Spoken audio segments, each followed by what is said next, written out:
In today's demonstration, I'm going to show you how to monitor the vital signs of an anesthetized black mouse utilizing the MouseOX Plus system. As you can see here, I have an anesthetized C57 mouse that I'm using right now with our MouseOX Plus system. Our MouseOX Plus system will work on both white and black mice, as well as nude mice, hairless mice, and that sort of thing. Unlike a white mouse or a nude mouse or a hairless mouse, however, there's a bit more prep that goes into monitoring a black mouse. As you can see here, we are using a light-based technology. So we are sending a red light and an infrared light through our subject's leg in order to get our reading. Due to the fact that this subject has black fur, if I do not remove the hair at the sensor site, the light will have a hard time penetrating through the fur. So for that reason, we recommend that you remove their hair at the sensor site. Now in my lab, I use hair trimmers. They're very small hair trimmers that I use for the mouse in order to remove their hair. However, if you'd like, you can also use a hair removal cream like Nair. If you do use a hair removal cream, you need to do that 1 day in advance of using the system, as the chemical that's used in the hair removal cream can cause a reaction with our sensor. So that being said, I traditionally will use clippers. It's just a matter of preference. Now, you can see, I'm just going to try to show you a little bit more here. My mouse also has hair removed around its neck. And if you're using a collar sensor, which we have right here, that collar sensor will need to go around the animal's neck. So you also need to remove their hair there as well, okay? If you find that it's hard to remove hair with clippers around their neck, you can use a hair removal cream, and with every sensor that you get, there will be what is called a blank clip, and this is just a plastic clip that looks like our other sensors but doesn't have any electronics wired to it. And what you can do is just run hair removal cream around the clip, put it on your subject's neck, and leave that on for a few moments, and then you'll want to make sure that you remove that cream that's on the skin very well, as mice have sensitive skin and it can lead to chemical burns over time, okay? So that being said, that basically explains the prep work that goes into monitoring a black mouse. Now, as I mentioned, we do have thigh sensors, which I'm using. We also have collar sensors, which you can see here.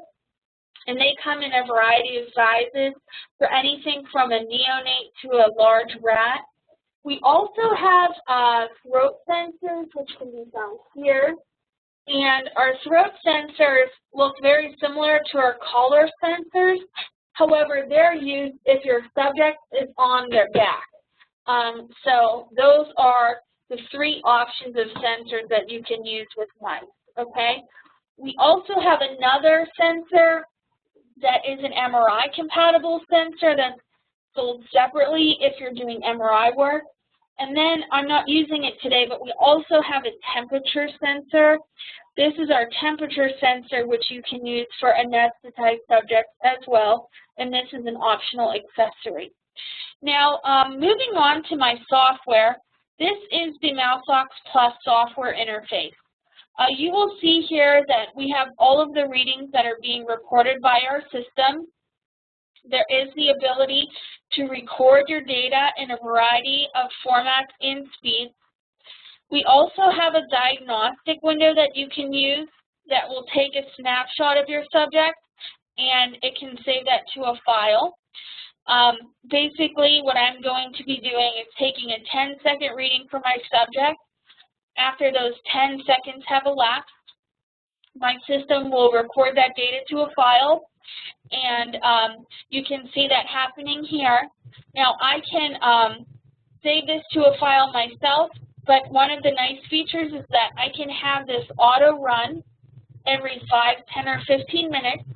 So if I click Start Auto Run, it will start executing, and then I can just minimize my window and know that every 5 minutes my system is taking a 10-second reading from my subject and saving that to a file.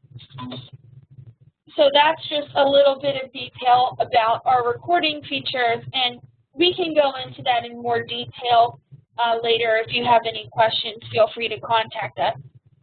Another feature that we have is our alarm window, and you can see here that we have high and low alarms to let you know if your subject is compromised in any way, shape, or form.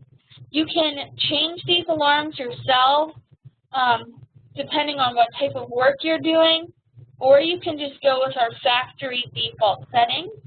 You can also use these alarms that we have that will let you know if your animal is possibly anesthetized too deep or too light. So if I click this alarm, you'll actually see here that it might say that my animal is anesthetized possibly too deep, which would let me know to turn my anesthesia up, okay? In this case, I'm using isoflurane today. If I wanted to go back to our default values, I can click this button, set my alarms, and close our window. If an alarm is to trigger, there will be an audible beep as well as the window turning a certain color like it is now. You can turn the sound on or turn the sound off depending on what you want to hear. So anyhow, this is the MouseOX Plus, and I am using this today on an anesthetized black mouse. I encourage you to visit our website at starlifesciences.com, where we have a listing of publications that feature our device being used in both anesthetized and conscious mice and rats. And if you have any questions, you can contact us and find our contact information on our website. Thanks again for joining us, and I hope that you have a nice day.